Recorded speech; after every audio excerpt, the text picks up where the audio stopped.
Jadi begini teman-teman, baru-baru ini lembaga Amerika Serikat telah mengakui lompatan produksi beras Indonesia.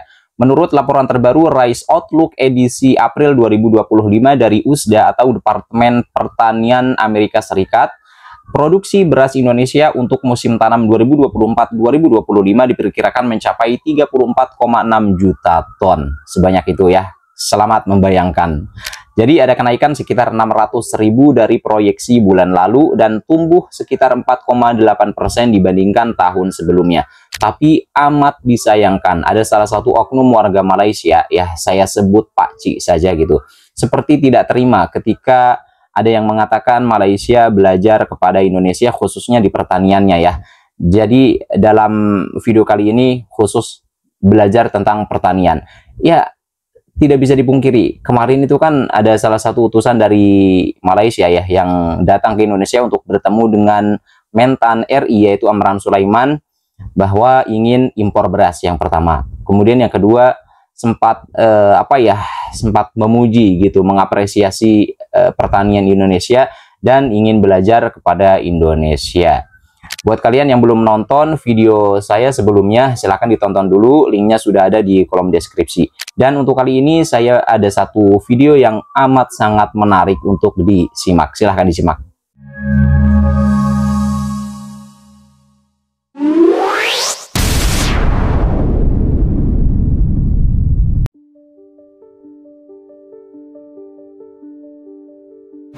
Gua mau kasih apresiasi yang setinggi-tingginya buat Menteri Pertanian kita Bapak Amran Sulaiman. Karena ya sekarang produksi padi kita tuh naik sampai dengan 62%. Dan juga stok beras kita surplus sampai dengan 3 juta ton. Ini tuh tertinggi semenjak kemerdekaan Republik Indonesia. Dan informasi selanjutnya pemirsa, jumlah stok cadangan beras pemerintah saat ini telah mencapai 3.180.000 ton. Adapun Menteri Pertanian Amran Sulaiman menyebutkan angka tersebut menjadi yang tertinggi sepanjang sejarah Republik Indonesia.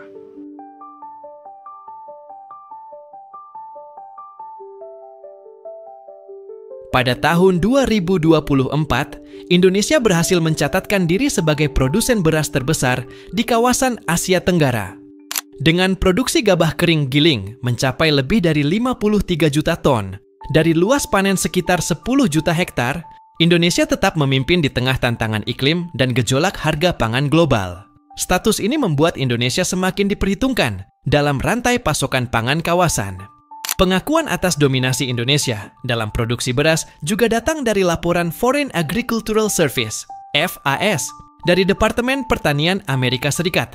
Dalam laporan tahunannya, Indonesia disebut sebagai satu-satunya negara di ASEAN yang memiliki ketahanan beras domestik paling stabil, meskipun tetap melakukan impor untuk menjaga cadangan. Sebagai perbandingan, Malaysia hanya mampu memproduksi sekitar 2,5 juta ton beras per tahun, dan masih mengimpor lebih dari 30% dari total kebutuhannya.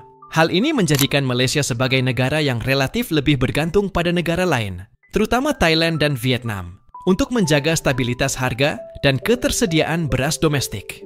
Meskipun produksi Indonesia pada tahun 2024 mengalami sedikit penurunan dibandingkan tahun sebelumnya, yakni dari sekitar 54 juta ton menjadi 53 juta ton gabah kering giling, negara ini tetap menjadi tulang punggung produksi beras ASEAN. Bahkan di tengah kondisi El Niño yang memperpendek musim tanam dan mempengaruhi ketersediaan air irigasi, produktivitas lahan di banyak daerah masih mampu dipertahankan. Presiden terpilih Prabowo Subianto telah menegaskan bahwa salah satu prioritas utama pemerintahannya adalah menghentikan impor beras secara bertahap, dengan target produksi domestik mencapai 32 juta ton pada tahun 2025. Program ini menitik beratkan pada peningkatan efisiensi produksi, modernisasi pertanian, dan penguatan cadangan pangan nasional. Langkah Indonesia ini menuai perhatian dari negara-negara tetangga. Media di Malaysia misalnya menyoroti keberhasilan Indonesia menjaga stabilitas pangan di tengah ketidakpastian global. Pengamat pertanian di negara tersebut menilai bahwa strategi Indonesia dalam memperluas lahan dan meningkatkan produktivitas petani merupakan langkah tepat dan bisa menjadi acuan bagi negara lain. Dengan pencapaian tersebut, Indonesia bukan hanya memperkuat posisinya sebagai produsen beras utama di Asia Tenggara, tetapi juga menunjukkan kemampuan untuk mengelola sektor pangan secara strategis dan berkelanjutan. Pengakuan dari Amerika dan perhatian dari negara-negara tetangga menjadi indikator bahwa Indonesia sedang bergerak menuju kemandirian pangan yang nyata. Saya dari dulu bertekad ada beberapa hal fundamental survival kita suatu bangsa. Pertama adalah swasembada pangan. Suatu bangsa harus bisa produksi dan memberi makan ke rakyatnya. Tidak boleh tergantung dengan impor pangan. Saya bertekad untuk swasembada pangan. Saya yakin saya benar. Sejarah membuktikan bahwa sikap saya benar. Dari sejak awal saya ingatkan, kalau kita tergantung impor, kalau terjadi krisis, bagaimana? Ternyata terjadi krisis COVID. Negara-negara eksportir pangan hentikan ekspornya. India, Vietnam, Thailand, Kamboja. Tidak ada pilihan. Kita harus swasembada pangan, dan saya yakin dan percaya kita akan swasembada pangan. Kalian sadar gak sih? Tiap tahun kita masih aja ribet untuk ngurusin pangan. Harga beras naik, petani ngeluh, dan ujung-ujungnya impor lagi. Nah, sekarang nih Prabowo tidak mau tinggal diam. Doi baru aja teken 4 aturan baru buat bikin Indonesia swasembada pangan. Artinya nih, kita tidak usah tergantungan lagi sama impor. Jadi, aturan yang udah diteken tuh ada 4. Yang pertama, impres soal irigasi, biar sawah-sawah kita gak kekeringan. Kedua nih, perpres neraca komoditas. Ini buat atur produksi dan distribusi pangan, biar gak ada drama kelangkaan.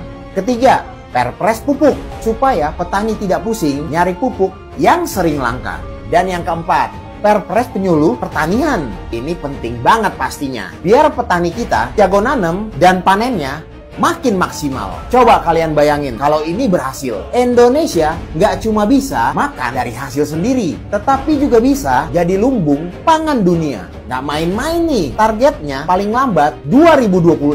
Jadi nggak ada alasan untuk gagal. Kalau Indonesia beneran jadi lumbung pangan dunia, kalian bayangin, nanti kita yang ekspor beras ke Jepang. Orang Jepang makan sushi pakai beras Cianjur, bro. Kan keren. Gua mau kasih apresiasi yang setinggi-tingginya buat Menteri Pertanian kita Bapak Amran Sulaiman. Karena ya sekarang produksi padi kita tuh naik sampai dengan 62%. Dan juga stok beras kita surplus sampai dengan 3 juta ton. Ini tuh tertinggi semenjak kemerdekaan Republik Indonesia. Dan kerennya ini tuh terjadi di saat negara-negara kayak Jepang, Filipina, dan juga Malaysia tuh ngalamin krisis pangan. Dimana di negara maju kayak Jepang aja, harga beras tuh sampai 100.000 per kilonya. Ya kalau menurut gue ini berkat Pak Amran yang kerjanya tuh bener. Yang kita tahu selama ini Pak Amran tuh gak segan-segan tuh buat pecat-pecatin direktur-direktur yang menurut dia tuh bobrok. Ditambah mafia-mafia kayak mafia pupuk aja disikat tuh sama Pak Amran. Ya ini tuh ngebuktiin kalau Indonesia tuh nggak maju-maju karena sistem dan birokrasi yang bobrok selama ini. Ya gue berharap sih para menteri yang lain tuh bisa ngikutin kerjanya Pak Amran Sulaiman. Karena sejauh ini menurut gue ya terbukti kinerjanya. Tapi selain itu gue juga pengen kasih apresiasi yang sebesar-besarnya untuk Presiden Republik Indonesia Bapak Prabowo Subianto. Karena menurut pengakuannya Pak Amran sendiri, ya ini berkat Pak Prabowo yang langsung perintahin beliau buat kerja. Karena yang kita tahu juga program swasembada pangan atau ketahanan pangan itu juga program unggulannya Pak Prabowo, di mana ya tujuannya untuk menghadapi krisis pangan yang terjadi di dunia yang sekarang sudah mulai terjadi. Assalamualaikum warahmatullahi wabarakatuh. Selamat pagi, salam sejahtera buat kita semua. Pak Menko, mentor saya yang saya hormati, saya banggakan. Alhamdulillah hari ini kita akan tanam serempak seluruh Indonesia yang dihadiri kurang lebih 160 kabupaten. Ada gubernur 8, 3 wakil gubernur, selebihnya adalah bupati dan wakil bupati. Kemudian target kita tanam bulan ini 1,3 juta hektar bulan ini. Insya Allah produksinya kita target 7,5 juta ton. Kalau menjadi beras itu 3,5 sampai 4 juta ton, di mana kebutuhan per bulan hanya 2,5 juta ton. Khusus untuk Pak Sumatera Selatan ini, tahun lalu produksinya 2,9 juta ton. Tahun ini insya Allah berani memasang target, mudah-mudahan bisa tercapai, itu 3,7 juta ton.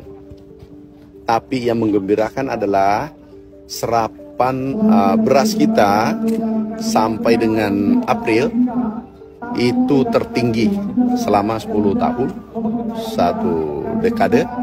Kemudian stok kita pecah rekor hari ini 3 juta ton, dan ini tertinggi selama 20 tahun.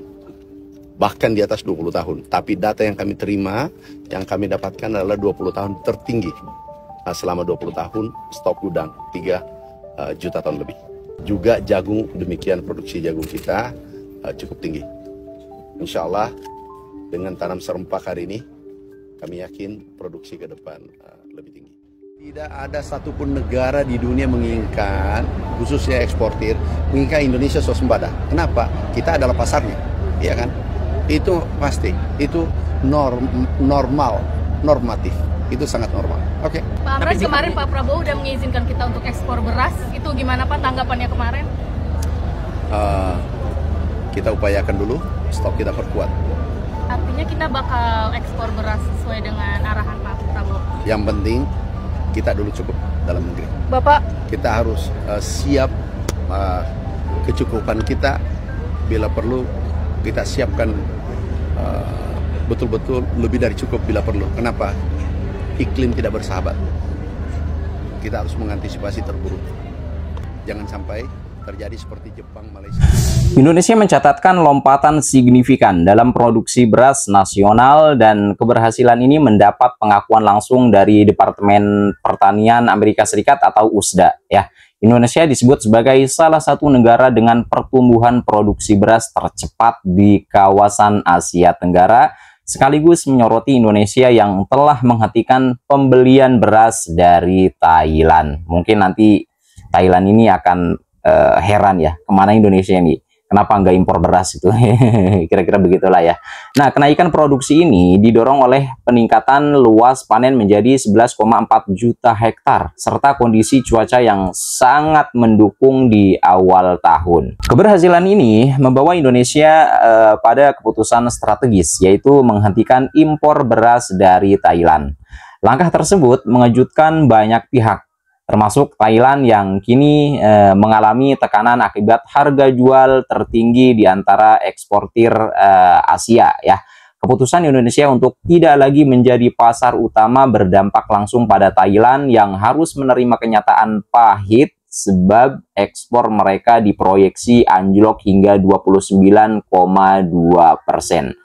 Selain itu, Indonesia juga menjadi sorotan karena terjadinya penurunan tajam impor beras dari hampir 5 juta ton menjadi hanya sekitar 800.000 ton pada 2025. Nah, Indonesia sendiri telah mencatatkan rekor stok beras tertinggi nih teman-teman selama 20 tahun, yaitu tembus 3,3 juta ton. Keren gak tuh?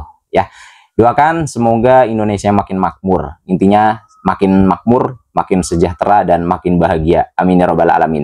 Oke teman-teman, itu saja informasi yang dapat saya sampaikan. Kurang lebihnya mohon maaf. Selamat beraktivitas kembali dan see you next video.